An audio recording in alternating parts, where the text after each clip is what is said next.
en la grabación. Muy Gracias. buenas noches a todos los presentes, muy buenas noches a todos los que compartimos estas bonitas veladas.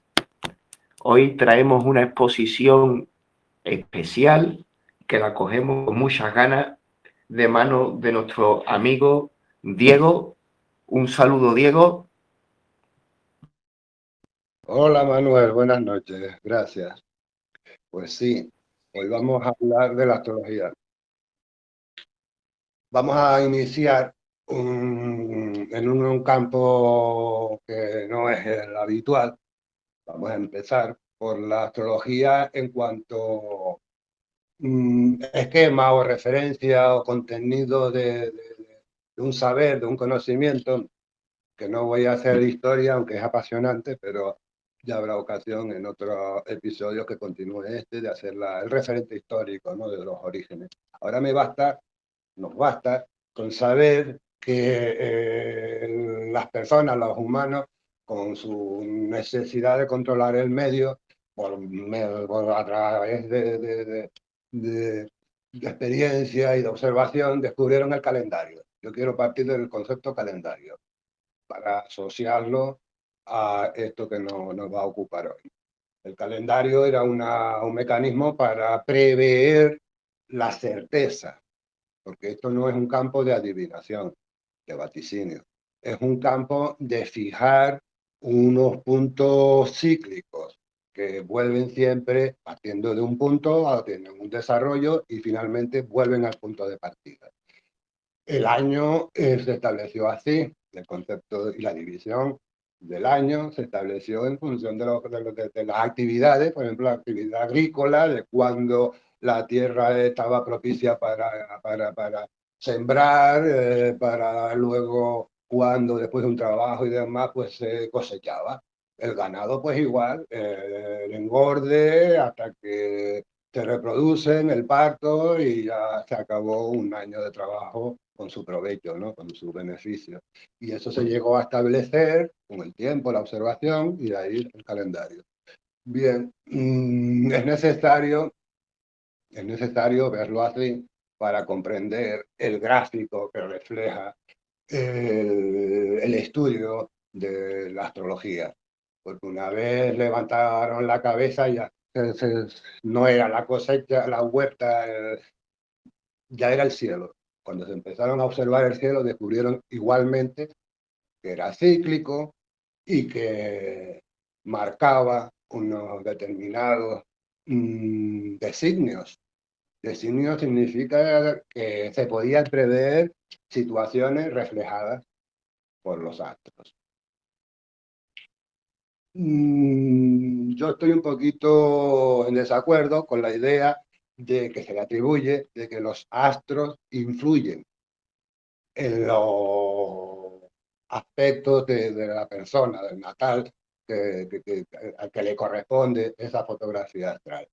Yo creo, y estoy convencido, y le doy sentido a mi modo de vivir la astrología, que los astros son perceptores de atributos.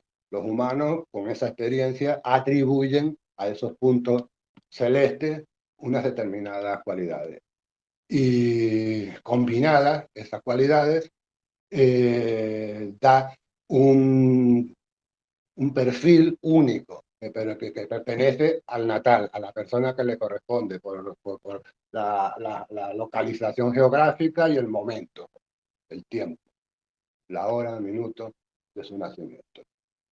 Con esa premisa se puede desarrollar el resto, con cierta coherencia. Pero claro, nadie está obligado a aceptar esa premisa. Incluso sería fantástico otra manera de justificar la eficiencia de este método que a mí no se me ocurra. Estoy abierto a ello. Ya pasó a distinguir el calendario temporal de las actividades humanas, a distinguirlo de un mapa celeste, que en principio se va a llamar carta astral, carta de los astros, porque no está definida en ningún caso concreto, a un natalicio. Bien, esa carta astral se distingue de un calendario en cuanto que las constelaciones, los grupos de estrellas que quedaron definidos para que fueran referencias útiles en los signos del zodiaco. Al ser un ciclo, es un círculo, se divide de una manera parecida al calendario en 12 objetos que son circulares, y a cada uno de estos, de los 12 objetos, se dividen a su vez en 30 grados. Por 30 por 12 nos da los 360 grados de la circunferencia, y no es casual. Normalmente estos grados, o esta grafía, que es como una regla, pero circular, se pasa por alto, y yo le concedo una enorme importancia. Si cogemos cualquiera, y podemos en cualquier momento ver la figura con la que quiero ilustrar esta charla, que está, ya saben, en la página principal del grupo. Esta regleta graduada, que son 30, por tanto son 3, 10, sería 10, 20 y 30. Y digo 10 porque se llaman decanatos, son decanatos. El primer decanato, que va del 1 al 10, el grado 1 al número 10, el segundo decanato del 11 al 20, y el tercer decanato pues del 21 al 30. Eso tiene un significado cuando los cuerpos celestes caen en uno de esos decanatos, sí o sí. ¿Vale? Tiene un significado diferente que sea el primero, el segundo, el tercer decanato. Ya eso es uno de los dogmas que voy introduciendo. Pero lo más importante es que la distribución astrológica se hace en función de los 4 elementos. Es lo primero que quiero introducir. Y si se van a las figuras, van a descubrir que con diferentes colores, partiendo del inicio en Aries, después diré por qué, vas a ver que Aries está en fuego, que Tauro está en tierra, que Géminis en aire, Cáncer está en agua. Y luego vuelve otra vez, el siguiente está en fuego, en tierra, en aire y en agua, y otra vez, y así hasta los 12 signos. Eso tiene una importancia muy, que la veremos más adelante, pero que no se pase por alto.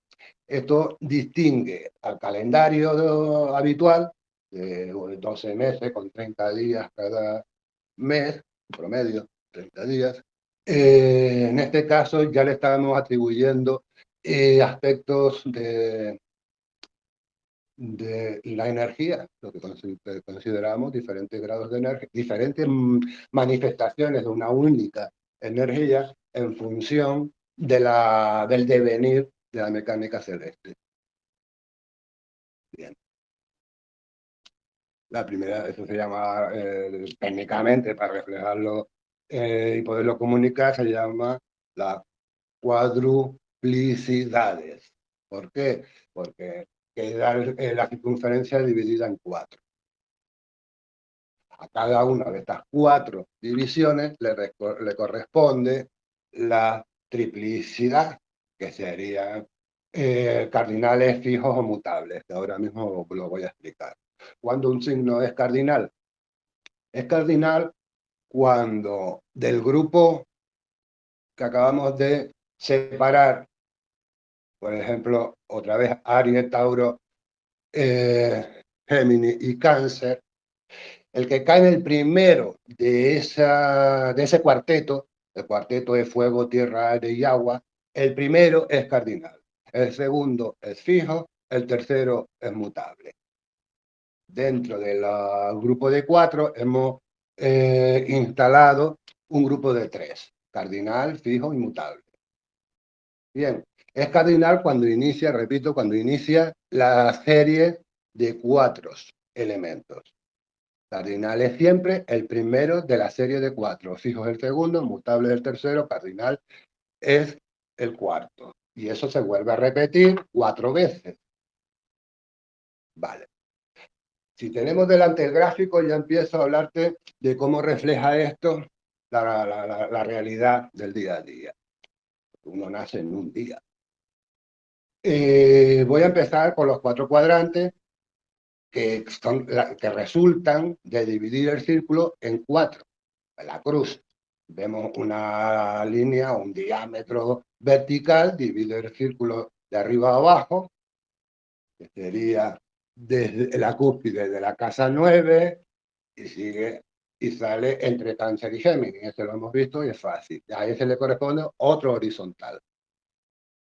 Todo lo que está, los 6 signos que están debajo de la horizontal, que sería Aries, Cáncer, Tauro, Géminis, Cáncer, Leo y Virgo, es la noche. Para el que están haciendo es la noche. Aries es a punto de amanecer, la casa 1. El sentido de movimiento que tiene los signos es desde Aries hacia arriba. Por tanto, ese es el punto del amanecer. Los 6 signos que hay en la parte de arriba es el día, teniendo el mediodía en el eje del cuadrante de la parte superior. Está entre la casa 9 y 10. Eso se llama el medio cielo.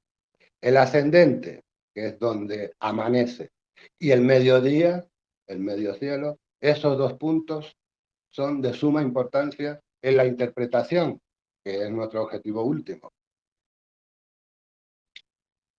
Lo que sucede en el horizonte, en el momento de nacer cualquier persona, va a determinar, como veremos más adelante, el yo, la noción de esa persona, la noción que tiene de sí mismo. Y el mediodía, que es lo que acabo de situar en la parte alta del gráfico, es el yo social, cómo te ven. Es el estatus, es el grado de logros sociales. Por tanto, ese cuadrante, desde la mañana hasta el mediodía, lo vamos a ver en su momento con sumo cuidado, porque es lo que más va a llamar la atención de la persona que quiere extraer información de la astrología. Bien. Le sigue, ya después de comer, aquí vemos a Sagitario, ocupa ese lugar de forma teórica. Esto es un gráfico para estudio. Ningún otro carta astral tiene este orden que digamos que es canónico. Vale. Donde vemos Sagitario, Escorpio y Libra, que ese es el sentido en el que gira la esfera de los signos zodiacales, a favor del sentido del reloj. Esa es la tarde hasta el ocaso. De hecho, el punto opuesto del ascendente es el descendente, es el momento en el que los astros, el Sol, se ponen por el horizonte del oeste, para entrar ya en la noche.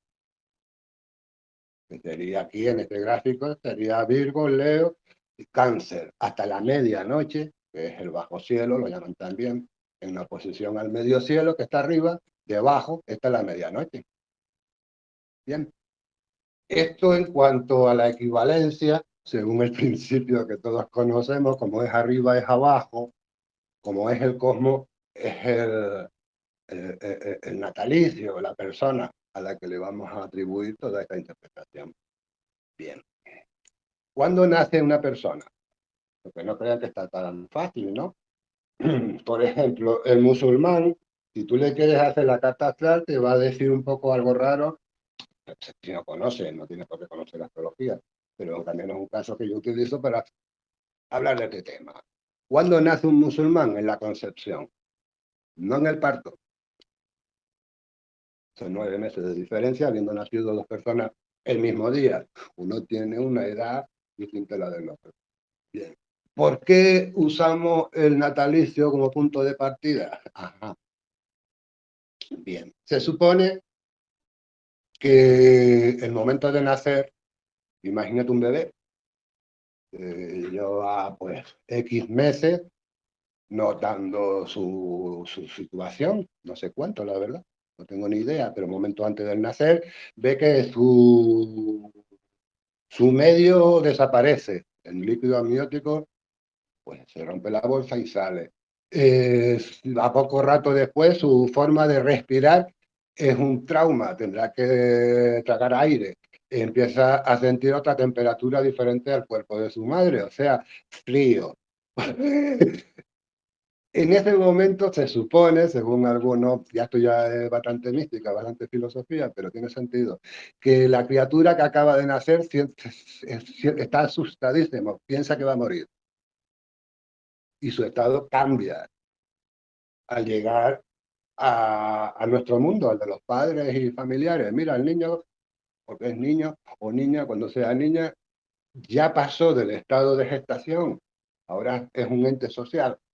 Ese es el momento en el que la astrología le otorga un destino, justo en el primer aliento.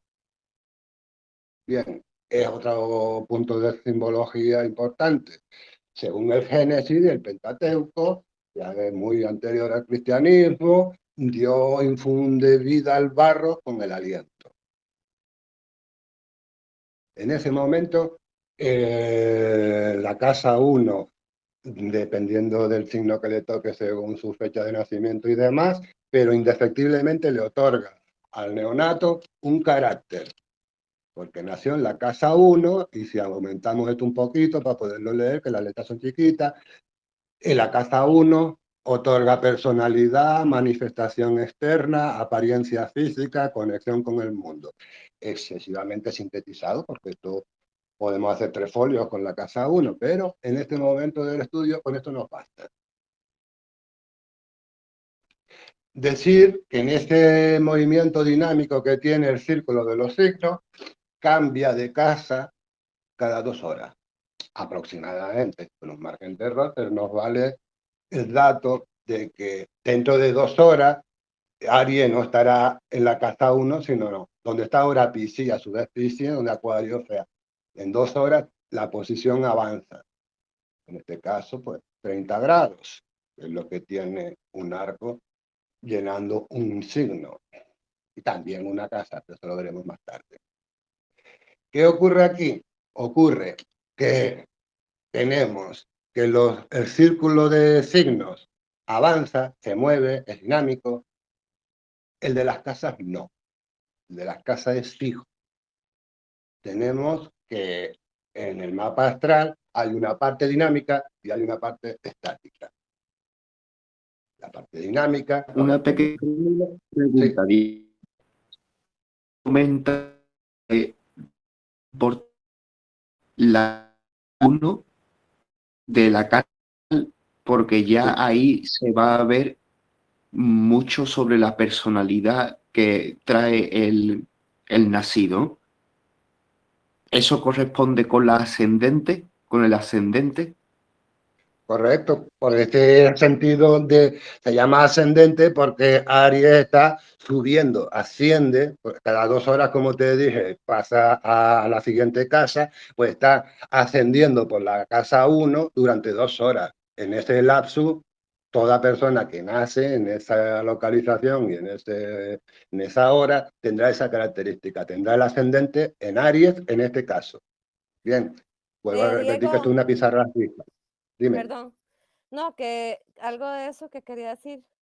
O sea, que vamos, por ejemplo, alguien nace Aries y ascendente, estoy inventando porque no va a calzar, pero digamos que ascendente Cáncer.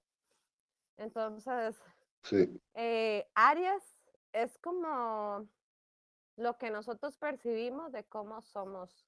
O sea, si yo soy Aries, ascendente Cáncer, así me percibo yo como Aries, ¿no? En muchas Sí, cosas. Pero el esta es una... ascendente, Sí. perdón, pero el ascendente es lo que como la gente nos va a percibir. O sea, es la personalidad que nos van a percibir, el ascendente. Es el que se manifiesta con otros. Así Bien, una vez yo lo estudié por aquí. bien. Pero ahora mismo lo que estamos estudiando es que la gente nos ve según la casa 10 y cómo nos vemos a nosotros mismos es según la casa 1. Y yo lo he contratado con varios autores y por eso di por bueno este gráfico, porque coincide con varios autores que no están relacionados entre sí. y llega a esta conclusión. En cuanto a lo que cuando una persona le pregunta, ¿y tú de qué signo eres? Acuario, significa que Sol estaba en Acuario o en su nacimiento.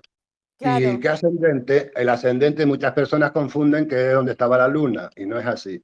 El ascendente es lo que quiera que esté, el signo, en la casa 1. claro, porque yo Sí. tengo sol y luna, en un, puedo tener sol y luna hasta en el mismo signo y el ascendente es otro, Y no lo ¿cierto? recuerda, te lo digo yo. El ascendente tiene que ver con signos, no con planeta. El Claro, ascendente es posicional, casa 1.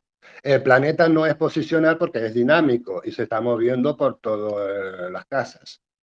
claro que incluso puedes no tener ningún planeta, digamos, si ascendente, como puse ejemplo, es cáncer, puede ser que ahí no haya ningún planeta y Claro, está tenés, vacío, a menudo lo ujú, está, a menudo está vacío. sí, exacto, Y el valor de una casa vacía, ya me adelanto un poco, el valor de una casa vacía, como la que tiene Natasha Ugalde, tiene su ascendente en Capricornio, porque es Capricornio quien estaba ascendiendo, subiendo en ese momento por encima del horizonte, pero ahí no había ningún astro. Todos los astros están agrupados en la zona del día. En esta carta que corresponde a Natasha, porque la conozco, estoy haciendo esa carta y la he sacado para este comentario. El ascendente no lo determinan los cuerpos astrales, sino la posición de Capricornio, del signo que esté en la constelación, que esté en esa posición en ese momento, subiendo por el horizonte. Bien, del ascendente, cualquier duda que haya, conviene aclararla porque es fundamental, el ascendente y el medio cielo. Con el claro. medio cielo diría lo mismo. El medio cielo, como yo estoy convencido y como lo he documentado, pues lo he documentado quiero decir que yo he buscado lo que dicen los demás y las coincidencias son las que me atraen y las que doy por válidas y después yo las aplico a mi observación y es coherente. La imagen que tienen los demás de nosotros la establece la casa 10 porque es la cúspide del medio cielo, del mediodía, medio cielo. Y igualmente la establece el signo que esté ahí, no los planetas. Los planetas que caigan en la casa 10 le otorga una serie de valores, de atributos, pero que el signo puede coincidir o no con la casa. Sin embargo, en la franja intermedia, digamos, entre los signos y la casa, ahí está la esfera donde se mueven los astros. Y no solamente los astros, como dije antes, los puntos de referencia. Para meter el parte de fortuna, para considerar la Lilith, para mí ha sido un gran descubrimiento. Y Lilith no tiene una presencia física, es un punto, digamos, geométrico, la geometría de las curvas, de las órbitas y demás, y hacía falta ese aporte. Luego está Quirón, que es bastante pequeño, pero existe, es un asteroide. Y también te digo que son descubrimientos recientes, habría que decirlo también. Entonces la astrología antigua no los conocía y no los tuvo. Plutón no fue conocido hasta el siglo XVIII. Bien, pero yo estoy hablando de la astrología occidental contemporánea. Luego podemos tener discrepancias. Quien conozca astrología china, astrología india, eh, eh, eh, es interesante compararla, pero bastante complicado meterse con todas al mismo tiempo, porque sería uno. Bien, me falta decir de este gráfico, cuando ya hablé de los elementos, y hablé de lo que brevemente, ahora lo voy a repetir todo de una forma sistematizada, ¿no? Hablaba de los elementos, tierra, fuego, tierra, aire y agua, luego según el lugar era cardinal, fijo, mutable. Me falta hablar de los astros que rigen, que están asociados a esa situación. Cuando voy a Aries otra vez, el punto de partida, en la casa 1, rige Marte. Marte le otorga a Aries y Aries conforma a Marte en una determinada esfera de manifestación del carácter humano, emocional, intelectual, afectivo, básicamente. Y en relación con los demás, lo cual complica la cosita, ¿no? Se puede prever de qué modo reacciona Marte, siendo el regente de Aries, y a su vez regido por Aries, o sea, porque es simbiótico.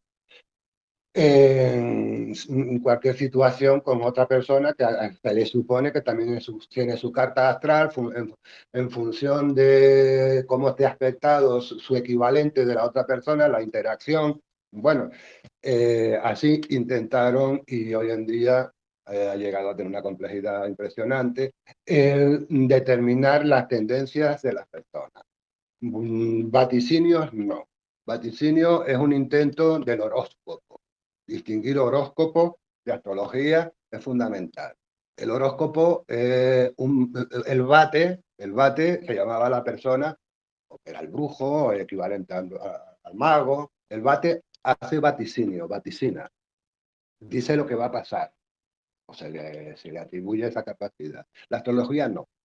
La astrología dice lo que hay y cómo se reacciona y cómo interactúan aspectos o características intangibles de la persona, intangibles porque están dentro del terreno emocional, afectivo, intelectual o racional.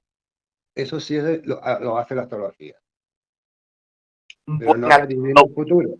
buen astrólogo, un buen astrólogo tiene capacidad de vaticinio. Astrólogo te levanta la carta astral de cualquier momento, pasado, presente o futuro. Y en función de esa carta astral dirá, la astrología dice que tal día en el futuro, dentro de 3 años, el 4 de mayo a las 15 horas de la tarde, habrá, y de hecho hay, una distribución específica de los astros. Bien, con relación a la Tierra. La Tierra son las casas. Bien. Y el natilicio, el que nació en la Tierra, el consultante se le puede simbolizar en el centro de ese círculo central. Eso no es vaticinar, eso es levantar el mapa real de una posición real, porque podemos decir que el próximo año, el 15 de septiembre, está muy próximo a la cosecha de la uva. Todos los años se recoge la uva en esa fecha. Eso no es vaticinar, es un hecho conocido. ¿Cierto? Sí. Con el devenir de las cosas, según la astrología, ocurre exactamente igual. Si yo ahora mismo puedo hacerte una caracterología tuya a través de la carta astral de tu momento de nacimiento, la astrología supone que eso ha predispuesto toda tu vida según esas tendencias. Esas son premisas que se pueden aceptar o no, pero una vez las aceptas, si las rechazas, pues no seguimos porque no tiene mucho sentido. Pues yo me convence de que eso puede ser así, creo en el destino. ¿Vale? Pues si crees en el destino, tu destino es este, el que te dice la astrología. ¿Por qué? Porque yo te puedo decir a los 7 años, te puedo hacer una carta astral de cómo ha evolucionado, cuál ha sido la tendencia, qué es lo que ha sucedido en ese lapso de tiempo. Puedo hacerte una carta astral diaria, si tienes esa capacidad, la persona que conoce, según levanta, no sé, una agenda donde pone sus puntos de reunión, su costumbre semanal, pues ve la carta astral todos los días, puede suceder. Y esa carta astral de cada día, comparada con la del natalicio, te da una información. Eso es astrología, no es vaticinio, sino que sabe que en un futuro va a haber unas probabilidades suficientes como para tenerlas en cuenta de un suceso o una tendencia. Luego está el libre albedrío, ¿vale? Una cosa es el destino, todo está escrito, no sé qué, y otra es el libre albedrío. Es la voluntad de decisión de cada persona. Bien. A tu pregunta yo te diría un no. No, la astrología no vaticina el futuro, pero lo describe. A lo mejor no sé si hay contradicción. Yo creo que hay matices que separan una cosa de la otra. Bien. ¿Alguna pregunta?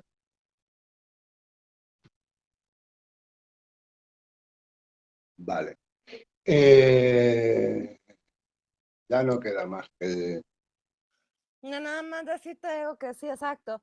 La astrología no es que te dicta el destino incambiable o algo así, sino que te dice las posibilidades. Sí. Ya queda en vos cómo lo vas a manejar y eso no, o sea, no está dictándote un destino, está dando posibilidades y, Incluso, y con eso puedes manejar y saber cómo actuar, en qué momento actuar y cómo te sirve mejor. O sea, es una herramienta, no te está dictando que por eso así va a tener que ser. es una O sea, referencia, una claro, referencia. Es como cuando vas en la autopista y tú ves carteles y algunos te dicen, pues desviándote a la derecha por este carril vas a llegar a un pueblo con cualquier nombre que se te ocurra. Eso no significa que estés obligado a desviarte y llegar a ese pueblo. Tú sigues la línea exacto. principal. Es así. ¿Podrías desviarte y llegar? Sí, pero a lo mejor tú decides seguir de largo. Bueno, Bueno, muy bonito. Muchas gracias, Diego. Estuvo muy ah, bueno. hasta aquí la parte estática, aunque recordemos que el aro de las constelaciones se mueve, que en realidad sabemos que no, pero en astrología se mueve. Nosotros desde la posición de observación en la Tierra, pues percibimos que se mueve el zodiaco, aunque es el giro de rotación de nuestro planeta.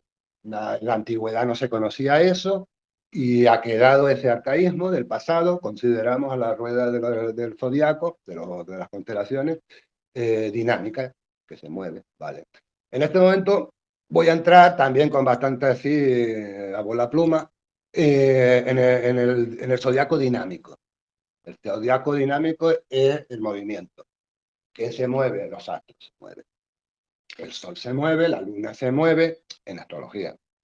Y esos movimientos son pues, un porcentaje bastante elevado de la interpretación, que vuelvo a repetir, es nuestro objetivo. La tercera parte de esta disertación, que no va a ser hoy, será la interpretación. El objetivo nuestro es interpretar. Vale.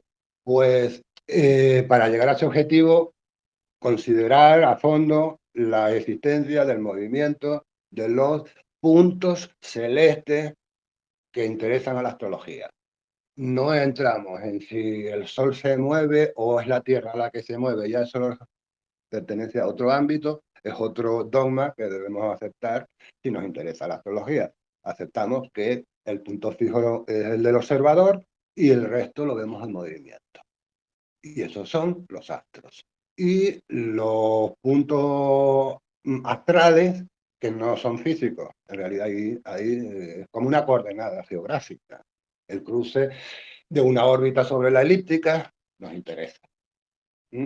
El interés de Quirón, que yo nunca lo tuve en consideración y no sabes cuánto me arrepiento, desde hace poco para acá lo he puesto y me ha resuelto pues, Es incongruencias, dudas. fascinante, perdón, Diego, es Sí, fascinante, sí, Quirón, lo es, es sí, fascinante. sí, es increíble. Me gustaría hoy entrar en digamos, en los valores míticos y místicos asociados a los atributos serían, ¿no? De estos cuerpos celestes, pero nos extendería mucho y a lo mejor tú sabes que el grado de atención va menguando según avanzan los minutos. Lo dejaremos para otra charla, pero es fascinante. Y ya, Quirón, sí, sí, Manuel, dime. Darte las gracias y con la ilusión de ese planteo, de que podamos conversar algún que otro día más sobre este tema fascinante y, y que continuemos con esta introducción. Pues claro. A ver, yo iba a hablar ahora del resto, ¿no? de los movimientos, de lo que son de la parte móvil. Y habíamos mencionado a Quirón y me gustaría decir de Quirón, ya que salió, me gustó muchísimo una definición de María Jesús Palmer, una señora que escribe sobre este tema, una astróloga. Dice, Quirón es la herida. Quirón está relacionado tanto con Saturno que se considera el hijo de Saturno. Y sabemos que la Exacto, mitología... el herida, perdón que te interrumpa, pero esa es No, la no, mejor definición. sí. Anímense a interrumpirme, es lo que yo pediría. Sí, el concepto de la herida es fascinante. Es fascinante porque a todos nos anima a encontrar nuestros puntos de éxito, nuestras probabilidades de logro, incluso algo de vanidad tiene que haber también, cómo me caracteriza y imaginarme como la impresión que causan los demás. Todo eso es fascinante porque es gratificante. Pero también tenemos toda la necesidad de decir, bueno, pero dime dónde está la trampa para no poner el pie ahí. ¿Sabes? Es útil, es funcional. Y el tema de la herida es que todos arrastramos un karma, podría valer la palabra, la expresión hinduista del karma. La deuda podría ser también, todo esos remordimientos y arrepentimientos acumulados. En cualquier caso, es la zona que llamó la herida. Y está Pero relacionado, la herida que hay que sanar sería, porque claro, te da sí, Quirón, la herida y además te da la solución, ¿qué es lo que hay que sanar ahí? sí. Ujú. Y a de Saturno a veces lo he caracterizado como yo creo que yo lo vivo, ¿no? Soy muy honesto, me he trabajado mucho, porque estoy muy marcado con Saturno. Bien, pues Quirón es el hijo de Saturno, pero es que la mitología describe a Saturno devorando a sus hijos. Vale, lo dejo ahí. Según la carta estática tiene sus 4 cuadrantes, ¿no? Porque de forma idílica es una cruz separada por 90 grados, es una horizontal que corta una vertical. En la parte dinámica también hablamos de cuadrantes, pero ya no son físicos, no son gráficos, mejor dicho. El primer cuadrante es el de Aries, Tauro, Géminis. Al ser de 30 grados cada uno, 3 por 3 son 90 grados. Entonces nos da la cuarta parte del total del círculo. Esto de los ángulos va a ser constante. Yo sé que no estamos acostumbrados a ver o a concebir o a calcular distancias angulares, lo sé. Pero ya advierto que el que se aficione a la astrología va a tener que enfrentarlo en algún momento. Todo es circular y se mide, las distancias son arcos de circunferencia, que en realidad son de esferas, pero claro, lo vemos en dos dimensiones. Son arcos de círculos. Bien. Y las distancias de unos a otros, pues ya cuando hablemos de los aspectos, es fundamental en los aspectos, son siempre distancias de grados, minutos y segundos, unos de otros.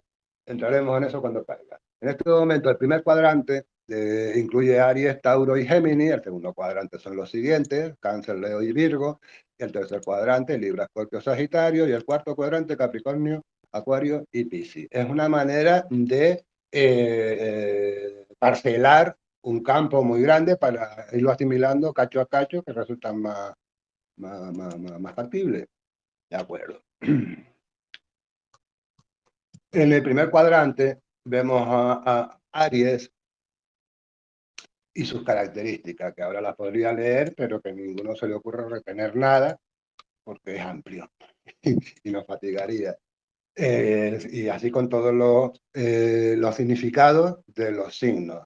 Antes no vimos nada de significado, pero que debe ser así. Nuestro primer punto es memorizar aquello que ya vimos en ese gráfico. Nos llevará un tiempo. Pero que luego vamos a entrar en los significados de cada uno de ellos, lo que serían los atributos que la tradición ha adherido, ha asociado a estas figuras, que son el zodiaco.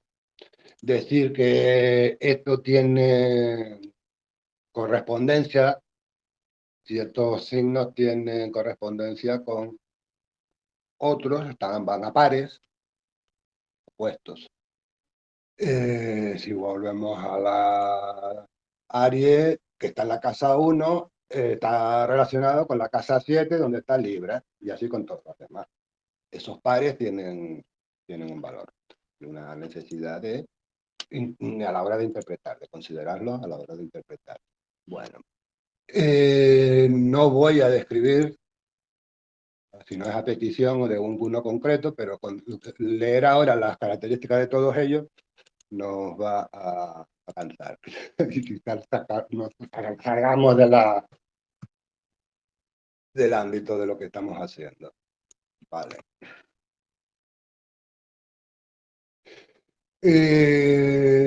Vamos a hablar de los domicilios. Cada signo del zodiaco está relacionado con un astro que comparte, digamos que está en su casa, con todo el valor de esta expresión. Yo estoy en mi casa y hago lo que me da la gana, porque está en su dominio. La casa en la que coincida un signo y un astro asociado,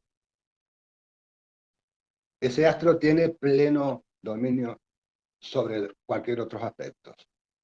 Vale, entonces sigo el análisis posicional, no de significado, sino lo que emana el lugar que ocupa cada cosa.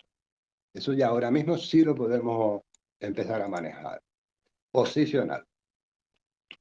Entonces tenemos que Aries está asociado a Marte, cualquiera que sea la casa donde coinciden estos dos elementos, Marte y Aries, Marte domina todos los valores de la casa. Antes hablábamos de la casa 1, vamos a tomarla como referencia, que era la personalidad, el yo, el conocimiento de mí mismo. Pues si coincide casa 1, Marte y Aries, será un yo bastante asertivo, confirmado por sí mismo, con una confianza, según esté aspectado bien o mal, pues desmedida o ajustada a la realidad. Alguien con muchísima confianza en sí mismo. Vale. Pues lo mismo lo demás, Tauro y Mercurio. Ya veremos lo que significa Tauro, ya veremos lo que significa Mercurio. No, Venus, perdón, me equivoqué. Venus. Venus, pues es la ternura, lo relacionado con el afecto, la amabilidad, en intenciones, no es una cosa teatralizada, no, al revés. Viene de dentro hacia afuera, de espontáneo. Y con Tauro, pues, y así con todo lo demás. No quiero liar. Recordar, ahora que ya estamos hablando de los planetas, estos 5 conceptos que van asociados siempre juntos. Y esto empieza a complicarse.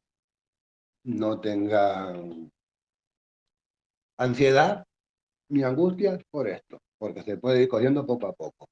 Bien. Un cuadro con la tabla de multiplicar sería la relación de planetas, domicilio, exilio, que no lo he tocado, ahora lo vemos, exaltación y caída. El Sol, con sus características, cuando está en Leo, el Sol en Leo realza su naturaleza. La naturaleza del Sol es la luminaria principal y todo lo que tengamos asociado a eso. Capacidad de ver, en Leo es fuerza, capacidad de ejecutar eso que veo. Está debilitado el Sol en Acuario, al margen de los aspectos que ya veremos lo que es, siempre repetiría eso porque nos liaría bastante. Exaltado en Aries Claro, y... Diego, perdón que te diga que otra forma que lo dicen es eso, donde se sienten cómodos, o sea, están en su Exacto, casa. Ajá. están, así es. Sí, con la Luna y Mercurio y Venus, Marte, Júpiter, Saturno, Urano, Neptuno y Plutón, pasa exactamente igual. Cada uno de ellos tiene un lugar de regencia donde está relajado, donde está en su casa. Luego tiene una parte donde es débil, tiene que reforzarse. Una parte en la que está en exaltación, es fuerte. Y tiene una parte en la que está de caída total. Se llama caída, donde esos atributos del astro, si encima está mal aspectado, pues todo pinta mal. Bien, esos son criterios para la interpretación, no lo olviden. Siempre todo lo que estamos viendo ahora mismo tiene sentido en la interpretación. Bueno, la división de esos astros, en el primer lugar de la clasificación, las luminarias. El Sol, la Luna, las fases de la Luna y los eclipses. Yo nunca, jamás, en la anterior, momentos previos de mi astrología de hace muchos años atrás, nunca tuve en consideración el eclipse. Y de las fases de la luna, menos. Pues mira, he llegado a la conclusión, viendo autores modernos, hay que tomarlo en consideración. Resulta que las fases de la luna son aspectos. otra vez, cuando no sé si ir ya a describir el aspecto. El aspecto son distancias angulares de los cuerpos celestes. Pues una conjunción es la luna llena. Una conjunción de la luna y el sol es luna llena. Y puede estar en cualquier signo, en Cáncer, en Piscis, donde sea. Una fase creciente es un sextil, 60 grados de distancia. La oposición son 180 grados de distancia, o sea, uno enfrente del otro. El sextil es 60 grados, la mitad. No, sería 120. Son 60 grados el sextil. 45 grados de distancia es la fase menguante. Y así con todo, la luna nueva es conjunción, están juntas. Vale. Con esto solamente mencionarlo, no vamos a darle más vueltas, pero las fases de la luna tienen una función en la interpretación de la carta astral. Los eclipses, pues, es una conjunción determinada en determinada posición en la que uno de los astros pues deja de verse. O bien el sol, no, imposible. Solo el sol deja de verse porque la luna se interpone. Vale. ¿Qué sería? Sería una conjunción del 100%. Normalmente las lunas nuevas, ya me pido, ahí lo dejo que me perdí. Vamos a hablar del resto de los planetas, los que no son luminarias. Mercurio, Venus y Marte, Júpiter, Saturno, Urano, Neptuno y Plutón. Pues resulta que los tres planetas próximos al Sol, sería Mercurio, Venus y Marte, se clasifican como los planetas personales. Júpiter y Saturno tienen motivos para considerar lo que es la vida social del sujeto, de la persona. Júpiter y Saturno. Para bien y para mal. Que son los retos y son los premios y las situaciones gratificantes, lo mismo que las contrarias. Y luego están los planetas transpersonales, Urano, Neptuno y Plutón. Y eso es lo mismo, ¿no? Cada una de estas cosas nos lleva un buen rato. Pero entender que para ir asimilando en una interpretación posterior la función de los planetas sobre el natalicio, es interesante que los podemos clasificar, lo mismo que antes, ¿no? Cortarlo en pedacitos para asimilarlos con mayor eficacia. Nos va a interesar, según también el carácter de cada cual, si tienes curiosidad sobre ti mismo, conocer las partes que la astrología te ayude a conocerse a uno mismo, sus potencialidades, dónde está más débil y al contrario, ¿no? O neutro incluso. Luego, donde en lo social está el trabajo, por ejemplo, el rendimiento académico y social. Los aspectos sociales, pues mira, Júpiter y Saturno. Saturno ya te digo que es un sargento extremo, bastante exigente, pero consigue que el individuo alcance o se aproxime lo más posible a su 100%, a pesar de esa dureza, es disciplina. Júpiter es más magnánimo. Júpiter es el que te va a dar la palmadita en la espalda o lo contrario, una mirada severa que te deja de hielo, ¿no? Pero es la socialización, en cualquier caso, en este ámbito. Los planetas transpersonales, voy a empezar por Plutón para que se hagan una idea, es todo lo que está más allá del raciocinio. El raciocinio no lo alcanza. La emoción sí, a veces es negativo, asusta. Ahí está la percepción extrasensorial, ahí está eso, ¿cómo se llama? Déjà vu, esas cosas que tú sientes, pero esto ya lo conozco, que es posible que sean indicios, pues hasta de vidas paralelas o anteriores. Ahí está esa zona, Urano, Neptuno y especialmente Plutón. Plutón, te voy a leer, y esto no es mío, es de la autora de este libro que cité antes, y dice sobre Plutón. Plutón es radical y pasional, puede ser sanador, revitalizador, pero también controlador, destructivo y tirano. Ala. En esa zona de los transpersonales está este tipo de argumentos. Que el que tenga ganas de afrontar batallas interiores, ahí lo tiene. Y yo creo que casi todos tenemos, o alguna vez llegamos a tener esta necesidad. Bien. Aspectos. para mí por lo menos en su momento fue de lo más complejo, porque tienes que visualizar los ángulos, las distancias en arco, ¿vale? Aunque en la carta astral sí pueden cambiar a la carta real, que está debajo de la que propuse antes. ¿La ven?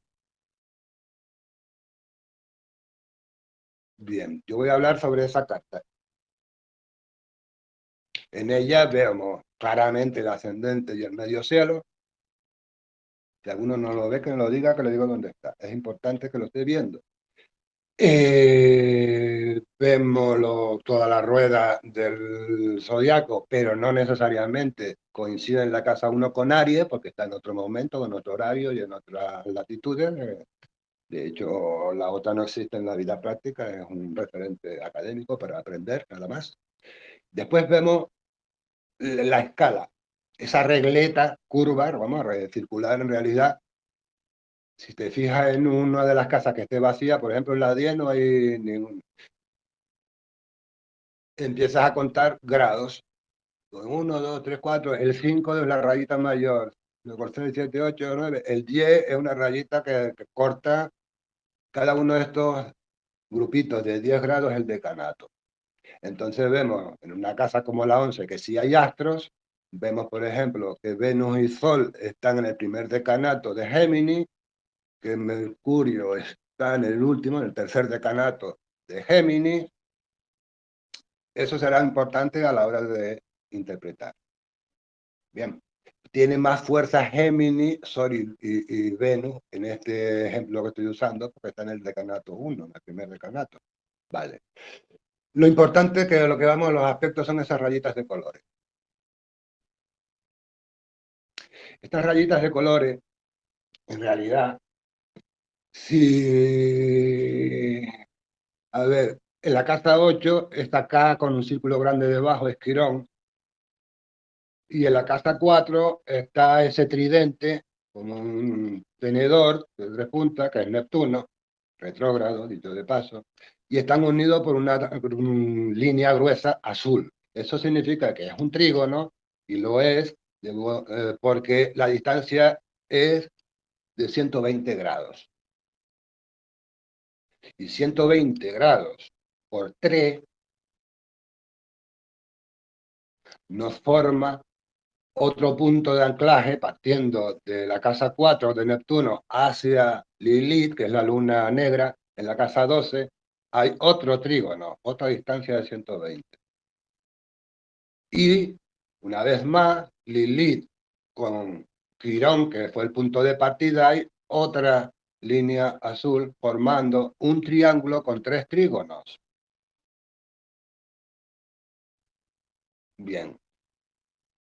Ya les digo yo que Escorpio, que es donde está Neptuno, Lilith, que está en Cáncer, y Quirón, que está en Piscis, son signos de agua. Tenemos un triángulo que une 3 puntos del mismo elemento. Eso tiene una significación en astrología impresionante. Tanta como ciertas combinaciones de astros. Para que tú veas si lo intento ilustrar, que los aspectos tienen una importancia fundamental en la interpretación. Si yo ahora, dejando el trígono detrás, el triángulo. Este triángulo se llama el triángulo dorado, el triángulo, vamos, no es habitual que suceda. Pero allí lo tenemos.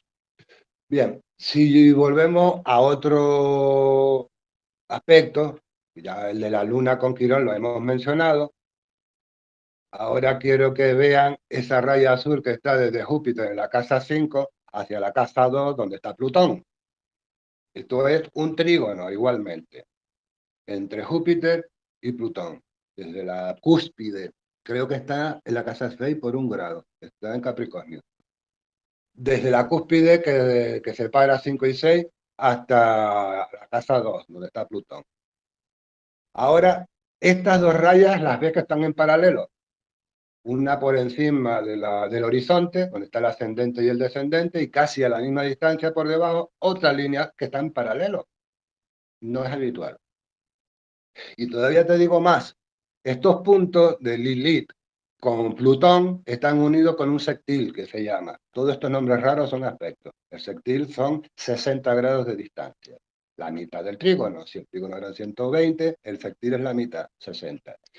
Y el mismo sextil lo vemos en la casa 8 uniéndose con Júpiter, lo cual forma un rectángulo. Nada habitual. En la misma carta astral ya tenemos un triángulo y el rectángulo.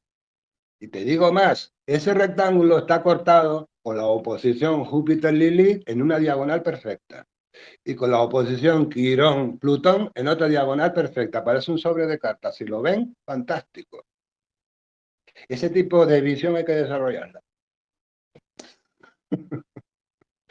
Bueno, la oposición es el peor de los destinos. De los aspectos más nocivos es la oposición.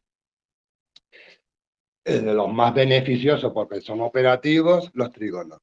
La conjunción, como en este caso está en la casa 2 el Sol y Venus, que es el de la crucecita, eso sería una conjunción, se refuerzan mutuamente, se considera beneficioso, pero la oposición es bastante negativa.